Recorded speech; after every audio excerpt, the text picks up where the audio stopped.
Hi everyone, welcome to another English learning video. Today's story is about Ava, a young bride whose wedding night shattered her dreams, but through pain, betrayal, and strength, she found her voice, healed herself, and now helps other girls find theirs. It's easy and powerful for improving your English. First, listen carefully to each sentence. Then, repeat after me at the same speed, same tone. Try to copy my pronunciation and rhythm. You can pause, rewind, and practice again. Shadowing helps you sound more natural in English. It also improves your listening, speaking, and confidence. Are you ready? Let's begin the story. My name is Ava, I'm 21 years old, and I live in Dallas, Texas. All my life, I believed in love. I believed that one day I would wear a beautiful dress, walk into a new home, and begin a life full of joy.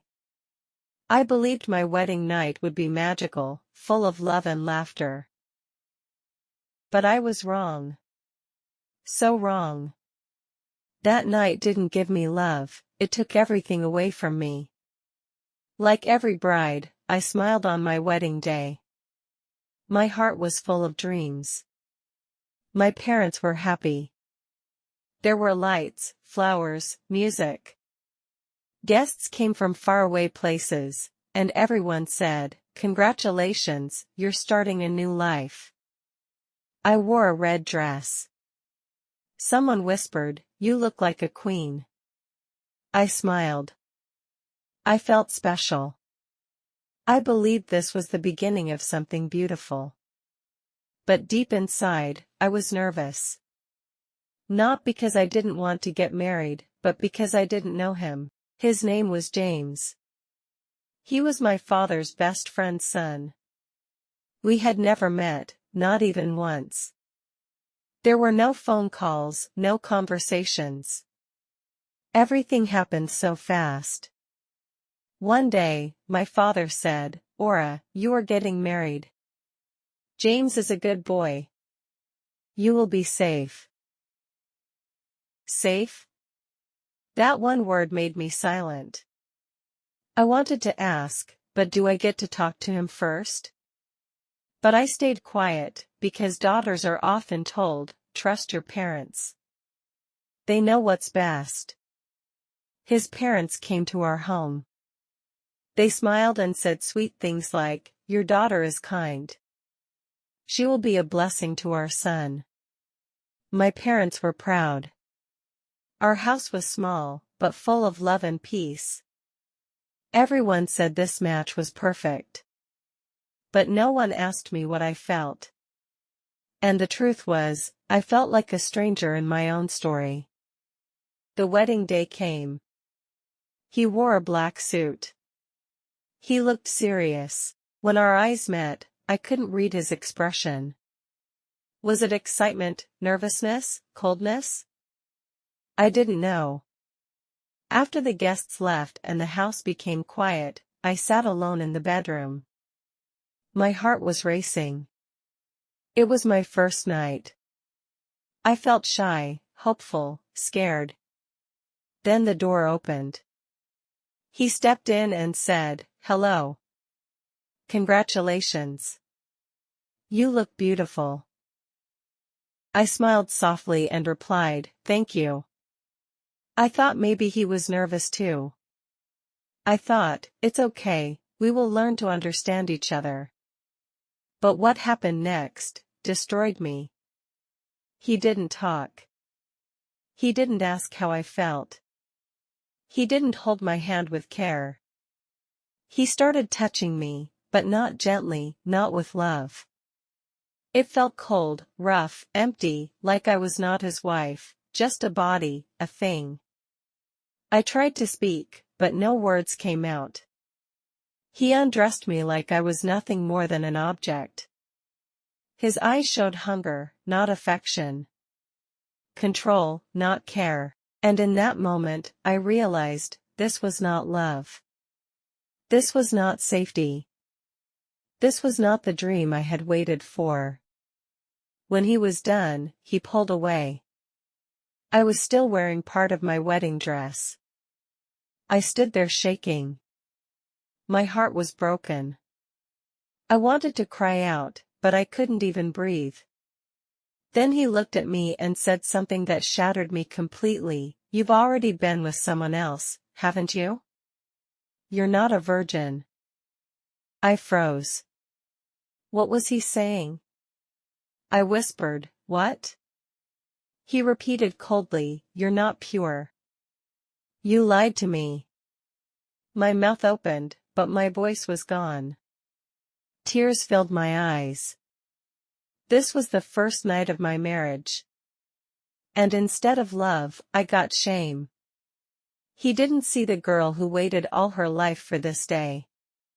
He didn't see the girl who believed in family, in trust, in purity of heart. He saw what he wanted to see. I cried the whole night. My heart, my soul, completely crushed.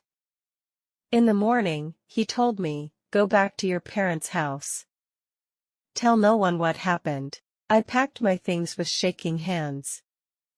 My wedding dress still smelled of roses, but now it felt like a burden, a weight on my chest. I returned home in silence. My mother cried when she saw me. My father stood like a stone. They asked what happened, but I had no words. I sat on the floor broken. I kept thinking, why did this happen to me? What did I do wrong? Why me? Then the rumors started. People said, she had a boyfriend before marriage. She's not innocent. He said I cheated on him. He told everyone lies, and they believed him. No one asked me the truth. No one cared to hear my side. I was the girl who came home the next morning. So I must be guilty, right? I cried day and night. I couldn't eat. I couldn't sleep. I looked at my parents and said, "Please believe me." They said they did, but I saw the pain in their eyes. And that pain killed me again and again. Weeks passed. I didn't leave my room. I lost weight. I lost hope. Then one day, something unexpected happened. I saw him. James. At the mall. He was holding hands with a new girl. She looked rich, fancy clothes, expensive jewelry. She smiled. He smiled back. When he saw me, his smile faded. He walked over slowly and said, "Aura, I'm sorry. I didn't speak." He continued, "I thought rich girls were better, but they don't love like you. They don't pray for me, cry for me, like you did." I looked at him. My heart beat fast. But not out of love. Out of anger. Out of strength. I said, "You left me when I needed you the most. You broke me. You called me a liar. You told the world I was dirty. You destroyed me." He was silent. I added, "You want forgiveness? Ask her, the girl you're holding now. Because the girl you broke, she's gone." He looked surprised. Then I said, "I forgive you. Not because you deserve it, but because I deserve peace. My healing doesn't need you. My story is not about you anymore. It's about me, standing up after the storm." And I walked away. That night, I cried again. But those were my last tears for him. Not because I was weak, but because I was finally free. After that day, I changed. I began to walk with confidence.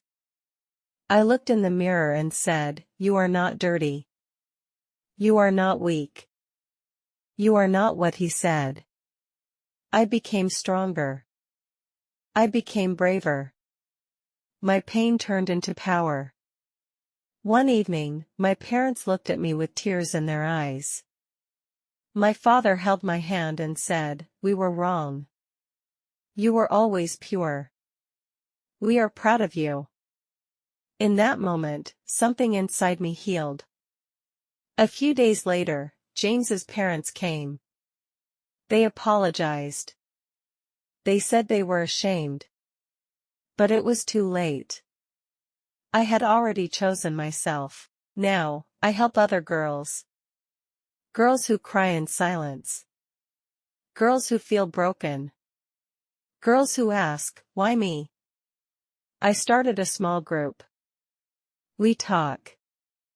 We cry. We heal together.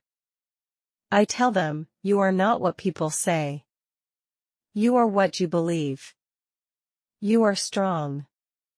You are enough. And you are never alone." To all parents, please, don't rush your daughters. Let them speak. Let them choose. Let them meet and understand who they are marrying.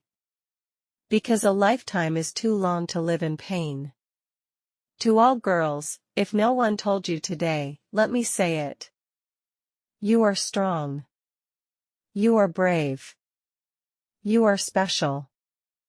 And your past does not define your future. If this story touched your heart, like, share, and subscribe. Have you ever cried in silence? Did you ever find your voice again? Tell me in the comments.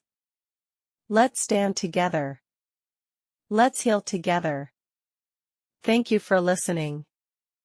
This was my story. And now, maybe, it becomes a little piece of yours too.